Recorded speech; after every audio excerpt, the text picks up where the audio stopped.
Good morning students. आज का हमारा टॉपिक है ट्रॉमेटिक डिसऑर्डर, आघातीय तनाव विकृति। तो आघातीय तनाव विकृति एक ऐसी दुश्चिंता या डर विकृति है जिसकी उत्पत्ति विशिष्ट घटना से होती है या विशिष्ट इवेंट से होती है।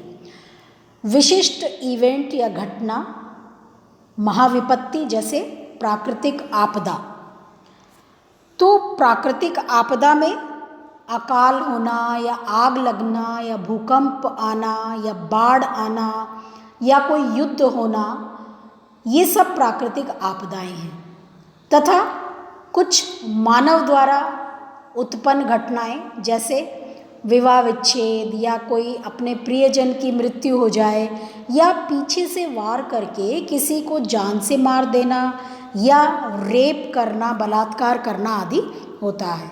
तो ऐसी स्वाभाविक या अस्वाभाविक विशिष्ट घटना के बाद व्यक्ति में सांवेगिक और मनोवैज्ञानिक समस्याएं उत्पन्न हो जाती हैं जो उसके व्यवहार को कुसमायोजित या माल एडेप्टिव या असमायोजित बना देती हैं, जिसे इसी स्थिति को ट्रॉमा कहा जाता है या मानसिक आघात की स्थिति कहा जाता है।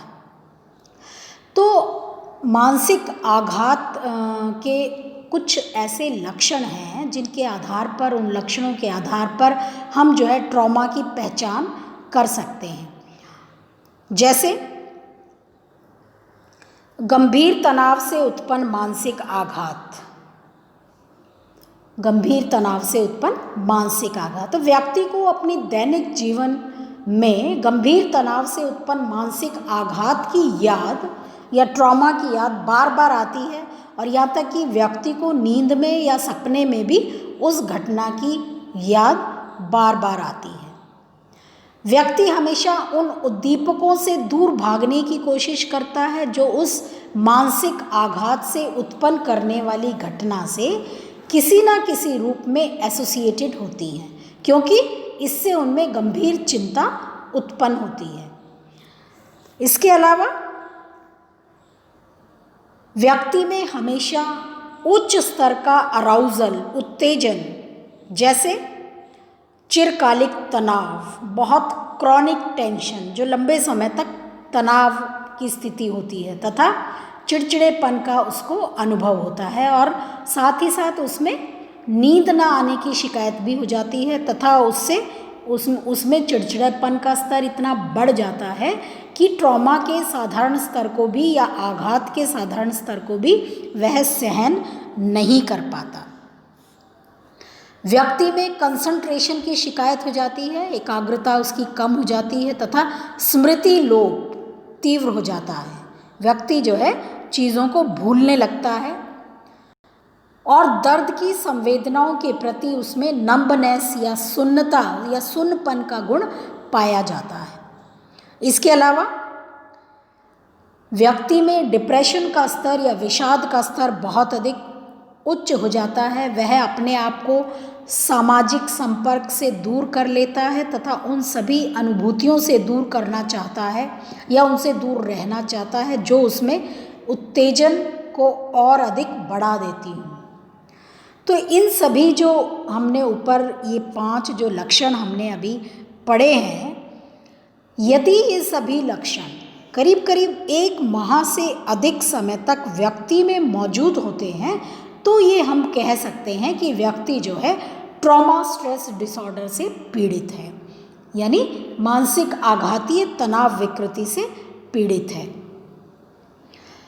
तो एक एग्जाम्पल यहाँ पर मैं देना चाहूँगी जिससे कि हम इसको बहुत आसानी से समझ पाएंगे कि एक 27 वर्षीय लड़की जो कि रोगी थी को उसके एक साथी द्वारा उसके व्यवहारों का मूल्यांकन करने के लिए क्लिनिक में जाने की सलाह दी गई।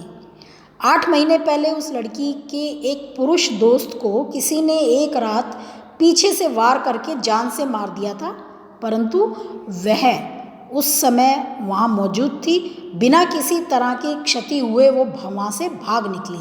कुछ दिनों तक उदास रहने के बाद वह अपने आप को संभालने की कोशिश करती रही और बहुत हद तक पुलिस को एक गवाह के रूप में जान से मार देने वाले व्यक्ति की पहचान करने में उसने मदद की। परंतु उस आदमी के गिरफ्तार होने के बाद जिस पर खून या हत्या का आरोप था, उस लड़की के व्यवहार में कुछ महत्वपूर्ण परिवर्तन आ गए। रोगी को लगातार, यानी उस लड़की को लगातार बार बार रात में भयानक सपने आने लगे, हत्या वाली रात की यादें आने लगी और स्वप्न में उसे अक्सर खून के छींटे दिखाई देने लगे और कुछ संदेह युक्त व्यक्ति द्वारा पीछा करते हुए उसका पीछा करने का स्वप्न भी वह देखती रही। और दिन में जब वह अकेले कहीं जाती थी तो अक्सर इन सब से संबंधित स्वप्नों में खो जाती थी और भूल जाती थी कि वह कहाँ जा रही है। जब वह दोस्तों के बीच में होती थी तो वह चौंक जाती थी और अपने आप में खोई रहती थी। वह दुकान पर खरीदी हुई सामान को छोड़कर ही घर आ जाती थी और भूल जाती थी कि वह क्या खरीद रही है और उसने क्या खरीदा था। उसमें एकाग्रता ना होने की गंभीर समस्या उत्पन्न हो गई और उससे उसका जो वर्क परफॉर्मेंस था वो काफ़ी प्रभावित हो गया। उसे नींद ना आने की, नम्बनेस की या सुन्नपन होने की भी शिकायत होने लगी। धीरे धीरे वह अपने दोस्तों से दूर रहना अच्छा समझने लगी और उसे अपने पुरुष दोस्त की मृत्यु पर काफ़ी गिल्ट फीलिंग या दोष भाव होने लगा, परंतु क्यों होता था उसे ये इस बात का बिल्कुल भी स्पष्ट उसके दिमाग में ये सोच नहीं थी। तो ये जो एग्ज़ाम्पल मैंने अभी आपको दिया, इस एग्ज़ाम्पल में जो रोगी है उसमें जो हमने ऊपर लक्षणों की बात की थी वो सभी लक्षण जो हैं उसमें स्पष्ट रूप से दिखाई दे रहे हैं, जिससे हमें ये जो विकृति है ट्रॉमेटिक स्ट्रेस डिसऑर्डर जो है उससे इस विकृति के स्वरूप को हम समझने में हमें बहुत आसानी होगी। अब हम बात करेंगे बच्चों कारण की। आगे हम अब लेंगे कारण। तो कारणों में पहला जो कारक है वो है हमारे बायोलॉजिकल फैक्टर्स या जैविक कारक। तो जैविक कारक मानसिक आघात यानी ट्रॉमा जो किसी तरह के तनाव का प्रतिफल है, उससे नॉर एड्रीनर्जिक तंत्र जो हमारा सिस्टम है वो प्रभावित होता है, जिससे ब्लड में नॉरिपाइनफ्राइन का स्तर बढ़ जाता है और व्यक्ति में उत्तेजना और आक्रामकता अधिक हो जाती है, जो इस विकृति का मुख्य लक्षण है। यानी नॉरिपाइनफ्राइन जो वो है हार्मोन है, उसका स्तर बढ़ने से व्यक्ति में उत्तेजक तथा आक्रामकता अधिक होती है, जो इस विकृति का मुख्य लक्षण होता है। इसके अलावा जब व्यक्ति तनावपूर्ण परिस्थिति का सामना उसे करना पड़ता है तो इससे व्यक्ति के शरीर में एक विशेष प्रकार का रासायनिक तत्व जिसे हम ओपियोइड्स कहते हैं उसमें वृद्धि हो जाती है और इसका प्रभाव शरीर पर कुछ ऐसा होता है जैसे कि मॉर्फिन जो ड्रग है उसका होता है। तो ओपियोइड्स से सुन्नपन या सुन्नता उत्पन्न होती है, जो कि ट्रॉमेटिक डिसऑर्डर स्ट्रेस डिसऑर्डर का एक विशेष लक्षण है। कुछ अध्ययन हुए हैं, उनमें ये भी पाया गया है कि वियतनाम में जो युद्ध हुआ था, तो युद्ध में वैसे सैनिक जिनमें ट्रॉमेटिक डिसऑर्डर था, स्ट्रेस डिसऑर्डर विकृति थी, उनमें हिंसा भरे दृश्यों वाली फिल्म उनको दिखाया गया तो उनमें दर्द की संवेदनशीलता जो है वो काफ़ी कम होते हुए पाई गई। जब व्यक्ति को ट्रॉमा पहुंचता है या मानसिक आघात पहुंचता है तो इससे व्यक्ति में पुराने स्नायुविक रास्ते जो उसके न्यूरल पाथवेज होते हैं वो नष्ट हो जाते हैं और इसकी जगह पर नए स्नायुविक रास्ते कायम हो जाते हैं, जो व्यक्ति में ट्रॉमा के लक्षण उत्पन्न करते हैं। तो ट्रॉमा की उत्पत्ति में बच्चों इस तरह से जो हमारा बायोलॉजिकल कॉजेज़ हैं उनकी भूमिका जो है वो महत्वपूर्ण होती है। दूसरा है मनोवैज्ञानिक कारक। तो कुछ ऐसे मनोवैज्ञानिक कारक हैं जिनकी उपस्थिति होने से जब भी किसी तनावपूर्ण परिस्थिति से उत्पन्न मानसिक अध्ययन से व्यक्ति प्रभावित होता है तो उससे जो है ट्रॉमेटिक डिसऑर्डर स्ट्रेस डिसऑर्डर विकृति विकसित हो जाती है। जैसे ये देखा गया है कि माता पिता से कम उम्र में ही बिछड़ जाने पर या विकृति का पारिवारिक इतिहास होने पर या कुछ विशेष विकृति जैसे पेन डिसऑर्डर दर्द विकृति या मनोग्रस्तता बाध्यता विकृति, जो कि हम इसी चैप्टर में पढ़ चुके हैं, का पहले से होने पर तथा महिलाओं में मानसिक आघात होने पर तो ट्रॉमेटिक स्ट्रेस डिसऑर्डर होने की संभावना बढ़ जाती है। मानसिक आघात उत्पन्न होने के पहले जिन लोगों में मनोवैज्ञानिक कठिनाइयाँ अधिक होती हैं, उनमें भी ट्रॉमेटिक स्ट्रेस डिसऑर्डर के लक्षण तेजी से विकसित होते हैं। इस तरह के व्यक्तित्व को पूर्व विकृत व्यक्तित्व भी कहा जाता है। तो कुछ इन कारकों के अलावा कुछ अन्य विशेष मॉडल भी हैं जो कि ट्रॉमेटिक डिसऑर्डर को स्टडी करते हैं। इनमें जो पहला मॉडल है वो है साइकोडायनामिक मॉडल, यानी मनोगतिकी मॉडल, जो ये कहता है कि ट्रॉमेटिक डिसऑर्डर की उत्पत्ति में मानसिक आघात से उत्पन्न चिंताओं से बचने के लिए अपनाए गए सुरक्षात्मक प्रक्रमों पर बल डाला गया है। तीव्र एवं गहरे मानसिक आघात से निपटने की आवश्यकता के कारण व्यक्ति रिप्रेशन यानी दमन का सहारा लेता है, जिससे उसमें विड्रॉल या सुन्नपन के लक्षण विकसित होते हैं। और दूसरी तरफ जब रिप्रेशन या दमन कमज़ोर पड़ जाता है तो व्यक्ति पुनः उस ट्रॉमेटिक स्टेज का अनुभव करने लगता है। तो मानसिक आघात से उत्पन्न जो एक दूसरा मॉडल है वो है अवॉइडेंस लर्निंग का 2 फैक्टर मॉडल। लर्निंग का 2 फैक्टर मॉडल भी जो है ट्रॉमेटिक डिसऑर्डर को एक्सप्लेन करता है कि मानसिक आघात से उत्पन्न आतंक आघात उत्पन्न करने वाली परिस्थिति के कई संकेतों के साथ संयोजित होकर व्यक्ति में कई तरह के डर उत्पन्न करते हैं। व्यक्ति में कई तरह के डर उत्पन्न करते हैं और ऐसा प्राचीन अनुबंधन के नियमों के कारण होता है। तो बच्चों, प्राचीन अनुबंधन फर्स्ट ईयर में हम पढ़ चुके हैं। क्रिया प्रसूत अनुबंधन भी हम पढ़ चुके हैं। क्रिया प्रसूत अनुबंधन के नियमों के अनुरूप व्यक्ति डर उत्पन्न करने वाली परिस्थितियों से भी दूरी बनाकर रखना सीख लेता है, क्योंकि इन परिस्थितियों से दूर रहने से वह अपनी चिंता को कम करता है। जैसे एक महिला रात में अकेले जाते समय यदि किसी व्यक्ति द्वारा उस पर आक्रमण किया जाता है तो वह समान परिस्थितियों में भी डर का अनुभव करेगी और उसका डर सिर्फ रात की अकेले की परिस्थिति तक ही सीमित नहीं रहेगा, बल्कि वह अन्य परिस्थितियों में भी जो कम धमकीपूर्ण है अकेले रहने से डरेगी।